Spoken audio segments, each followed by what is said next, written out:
ಕಾಮಗಾರಿಗೆ ಯಾವುದೇ ಅನುಮತಿ ಇಲ್ಲದೆ ಎಲ್ಲ ಬೆಟ್ಟಗುಡ್ಡಗಳನ್ನು ಬೋರ್ಡ್ ಮಾಡ್ತಾ ಇದ್ದಾರೆ. ಅದರ ಬಗ್ಗೆ ತಾವು ಅಧಿಕಾರಿಗಳಿಗೆ ಗಮನ ತಗೋಬೇಕು. ಬೆಟ್ಟಗುಡ್ಡಗಳ ಪರಿಸರವನ್ನು ಉಳಿಸಬೇಕಾಗುತ್ತೆ. ಎಸ್ ಶನಿವಾರ ಬಾವುಡ ಪಟ್ಟಣದ ಶನಿಮಹಾತ್ಮ ದೇವಸ್ಥಾನಕ್ಕೆ ಗಣಿ ಮತ್ತು ಭೂವಿಜ್ಞಾನ ಮತ್ತು ತೋಟಗಾರಿಕೆ ಇಲಾಖೆ ಸಚಿವರಾದ ಎಸ್ ಮಲ್ಲಿಕಾರ್ಜುನವರು ಆಗಮಿಸಿದಾಗ ಬಾವುಡ ಪವನಿಸಿದ ಬಾವುಡ ತಾಲೂಕಿನ ಮಣ್ಣಿನ ತಂದೆಯಿಂದ ಬೆಟ್ಟ ಗುಡ್ಡಗಳು ಮಾಯವಾಗುತ್ತಿವೆ ಎಂಬ ವಿಷಯವನ್ನು ತಂದಾಗ ಅವರು ಈ ಬಗ್ಗೆ ಸೂಕ್ತ ಕ್ರಮ ಕೈಗೊಳ್ಳುವುದಾಗಿ ಭರವಸೆಯನ್ನು ನೀಡಿದರು. ವಾಡಿಕೆಯಂತೆ ಪ್ರತಿ ವರ್ಷ ಶನಿದೇವರ ದರ್ಶನ ಪಡೆದುಕೊಳ್ಳುವ ಸಚಿವರಾದ ಎಸ್ ಮಲ್ಲಿಕಾರ್ಜುನ್ ಈ ಬಾರಿ ನೂತನವಾಗಿ ಆಯ್ಕೆಯಾಗಿರುವ ತನ್ನ ಪುತ್ರ ಸಮರ್ಥ್ ಅವರ ಜೊತೆಗೆ ಶನಿವಾರ ಪಟ್ಟಣದ ಸುಪ್ರಸಿದ್ಧ ಶನಿಮಹಾತ್ಮ ದೇವಸ್ಥಾನಕ್ಕೆ ಭೇಟಿ ನೀಡಿ ವಿಶೇಷ ಪೂಜೆಯನ್ನು ಸಲ್ಲಿಸಿದ್ದಾರೆ.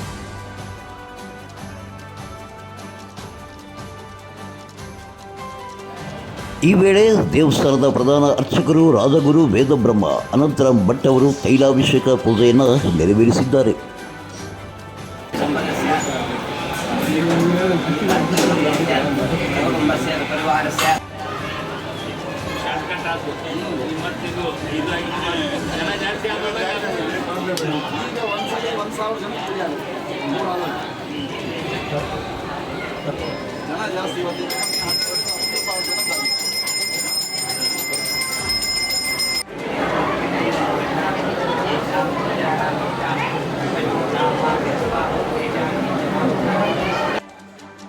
ನಂತರ ದೇವಸ್ಥಾನದಲ್ಲಿರುವ ಶೀತಲಾಂಬಾ ದೇವಿಗೆ ಕುಂಕುಮಾರ್ಚನೆ ಪೂಜೆಯನ್ನು ಸಹ ನೆರವೇರಿಸಿದ್ದಾರೆ.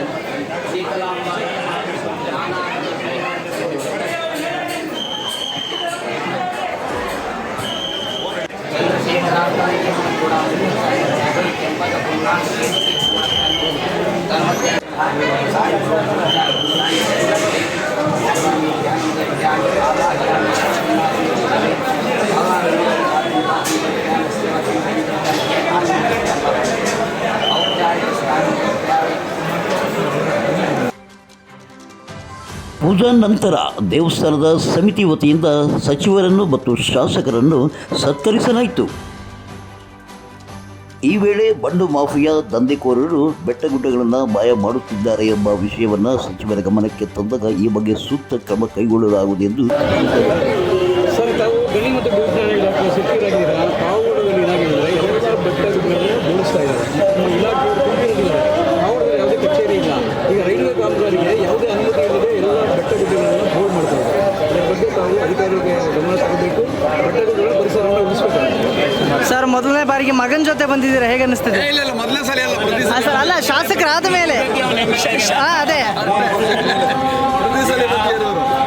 ಪ್ರತಿ ವರ್ಷ ಬರ್ತಿದ್ದ, ಈ ವರ್ಷ MLA ಆಗ್ಯಾನ ಅಷ್ಟೇ. ಇನ್ನು ಪಟ್ಟಣದ ಶನಿಮಹಾತ್ಮ ದೇವಸ್ಥಾನದ ಸಮಿತಿ ವತಿಯಿಂದ ಬಯಲು ರಂಗಮಂದಿರವನ್ನು ನಿರ್ಮಾಣ ಮಾಡಲಾಗಿದೆ. ದೇವಸ್ಥಾನದ ವತಿಯಿಂದ ಸಾಂಸ್ಕೃತಿಕ ಕಾರ್ಯಕ್ರಮಗಳನ್ನು ನಾಟಕಗಳನ್ನು ಆಯೋಜಿಸಲು ಈ ಒಂದು ಬಯಲು ರಂಗಮಂದಿರ ನಿರ್ಮಾಣ ಮಾಡಲಾಗಿತ್ತು. ಈ ಹಿಂದೆ ಅಧ್ಯಕ್ಷರಾಗಿದ್ದ GS ಧನಪಾಲ್ ಅವರು ಪ್ರತಿ ಶ್ರಾವಣ ಶನಿವಾರಗಳಂದು ಜಾತ್ರಾ ಪ್ರಯುಕ್ತ ನಾಟಕ ಮತ್ತಿತರ ಸಾಂಸ್ಕೃತಿಕ ಕಾರ್ಯಕ್ರಮಗಳನ್ನು ನೆರವೇರಿಸಿಕೊಡುತ್ತಿದ್ದರು. ಆದರೆ ಬರಬರುತ್ತಾ ಅದ್ಯಾಕೋ ಏನೋ ಈಗಿನ ಸಮಿತಿಯವರು ಯಾವುದೇ ರೀತಿಯಾದಂಥ ಸಾಂಸ್ಕೃತಿಕ ಕಾರ್ಯಕ್ರಮವನ್ನು ಹಮ್ಮಿಕೊಳ್ಳುತ್ತಿಲ್ಲ. ಇದರಿಂದ ಕಲಾವಿದರಿಗೆ ತೀವ್ರ ನಿರಾಸೆಯುಂಟಾಗುತ್ತಿದೆ. ಆದ್ದರಿಂದ ಈಗಲಾದರೂ SSK ಸಮಿತಿಯ ಪದಾಧಿಕಾರಿಗಳು ಶನಿವಾರಗಳಂದು, ವಿಶೇಷವಾಗಿ ಶ್ರಾವಣ ಶನಿವಾರಗಳಂದು ಮತ್ತು ಹಬ್ಬ ಹರಿದಿನಗಳಂದು ಹಾಗೂ ಜಾತ್ರಾ ಸಮಯದಲ್ಲಿ ಸಾಂಸ್ಕೃತಿಕ ಕಾರ್ಯಕ್ರಮಗಳನ್ನು ಮತ್ತು ನಾಟಕಗಳನ್ನು ಹಮ್ಮಿಕೊಂಡು ಕಲಾವಿದರಿಗೆ ಪ್ರೋತ್ಸಾಹ ನೀಡಬೇಕಾಗಿದೆ ಎಂದು ಸಾರ್ವಜನಿಕರು ಒತ್ತಾಯಿಸುತ್ತಿದ್ದಾರೆ. ಅರಸೀಕೆರೆ ಗ್ರಾಮ ಪಂಚಾಯತಿಯ ಜೇವಸಳಿ ಗ್ರಾಮದಲ್ಲಿ ಶುದ್ಧ ಕುಡಿಯುವ ನೀರಿನ ಘಟಕವನ್ನು ರಿಪೇರಿ ಮಾಡಿಸಬೇಕೆಂದು ಗ್ರಾಮಸ್ಥರೊಬ್ಬರು ವಿಡಿಯೋ ಮಾಡಿ ಸಾಮಾಜಿಕ ಜಾಲತಾಣದಲ್ಲಿ ಹರಿಯಬಿಟ್ಟಿದ್ದಾರೆ. ಬರಿಯಾಗಾದರೆ ಅವರು ಏನು ಹೇಳಿದ್ದಾರೆ ಅನ್ನೋದನ್ನು ನಾವೀಗ ಕೇಳೋಣ. ಬಂದಿದೆ ನೋಡಿ, ಇದು ಕಾರ್ಯನಿರ್ವಹಿಸಿ ಅನೇಕ ವರ್ಷ ಆಗಿದೆ ಹಾಗೂ ಅತಿ ಹೆಚ್ಚು ವೈರಲ್ ಮಾಡಿದ್ದೀನಿ ಈ ಪೋಸ್ಟ್ನ. ಯಾರಾದರೂ ನೋಡ್ತಾರೆ, ಏನು ಕಾಮೆಂಟ್ ಮಾಡ್ತಾರೆ ಅಂದರೆ ತಾಲೂಕು ಆಫೀಸ್ ಹತ್ರ ಧರಣಿ ಕೂತ್ಕೊಳ್ಳಿ ಅಂತಾರೆ. ನಾವೀಗ ಹೊಟ್ಟೆಪಾಡಿಗೆ ಜೀವನ ಕಟ್ಕೊಳ್ಳೋಕ್ಕೆ ನಗರ ಸೇರಿಬಿಟ್ಟಿದ್ದೀವಿ, ಹಳ್ಳಿ ಬಿಟ್ಟು. ಈ ಹಳ್ಳಿಗೆ ಊರಿಗೆ ಯಾವಾಗ ನಾವು ರಜೆಗೆ ಬಂದಾಗ ಈ ಪೋಸ್ಟ್ ಹಾಕ್ತೀವಿ, ಹೋಗ್ತೀವಿ. ಈ ಬಸಲಿಂಗಪ್ಪ ಕುಡಿಯೋ ನೀರಿನ ವಿಭಾಗದ ಅಧಿಕಾರಿ ಹಾಗೂ ನಮ್ಮ ಅರಸೀಕೆರೆ ಪಂಚಾಯತಿ PDO ಇವರೆಲ್ಲ ಏನು ಕೆಲಸ ಮಾಡ್ತಾರೆ ಅನ್ನೋದೇ ಗೊತ್ತಿಲ್ಲ ನಮಗೆ. ಯಾಕೆಂದರೆ ಇವ್ರು ಕೆಲಸ ಮಾಡಿದರೆ ಇವೆಲ್ಲನ ಹಿಂಗೆ ಆಗ್ತಿರ್ಲಿಲ್ಲ. ಯಾರಾದರೂ ಸಂಬಂಧಪಟ್ಟರು ಇವ್ರಿಗೆ ಏನಾದರೂ ಹೇಳಿ, ಅದು ಯಾವ ಭಾಷೆನಾಗ ಹೇಳ್ತಿರೋ ಗೊತ್ತಿಲ್ಲ, ನಾವು ಹೇಳೋದು ಅಚ್ಚ ಕನ್ನಡದಾಗೆ.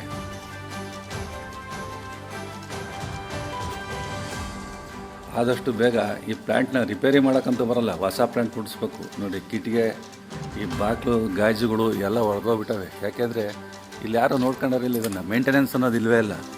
ಅನೇಕ ವರ್ಷ ಆಗಿದೆ ಇದು ಕಿತ್ತೋಗಿ. ಯಾರ್ಯಾರು ಏನೇನು ಬೇಕೋ ಒಂದೊಂದು ಪಾಟ್ಕೊಂಡು ಬಿಸ್ಕೊಂಡು ಹೋಗಿರ್ತಾರೆ.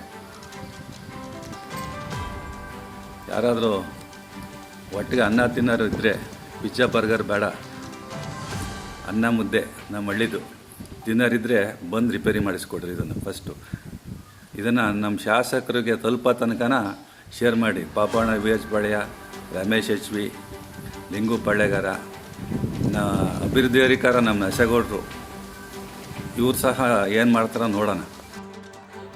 ಇಲ್ಲಿಗೆ ಇದರ ಸಂಚಿಕೆ ಮುಕ್ತಾಯವಿತ್ತು. ನಾಳಿನ ಮೊದಲ ಸಂಚಿಕೆಯೊಂದಿಗೆ ಪಾವಗಡ ತಾಲೂಕಿನ ಸುದ್ದಿಗಳಿಗಾಗಿ ಪಾವಗಡ ಪವರ್ ನ್ಯೂಸ್ ಎಂದು ಟೈಪ್ ಮಾಡಿ, ಸಬ್ಸ್ಕ್ರೈಬ್ ಮಾಡಿ, ಜಾಗೃತಿಗಳಲ್ಲಿ ಪ್ರೋತ್ಸಾಹಿಸಿ, ಬೆಂಬಲಿಸಿ, ಲೈಕ್ ಮಾಡಿ, ಶೇರ್ ಮಾಡಿ. ನಾನು ನಿಮ್ಮ ಸತ್ಯ ಲೋಕೇಶ್, ಸಂಪಾದಕರು, ಪಾವಗಡ ಪವರ್ ನ್ಯೂಸ್.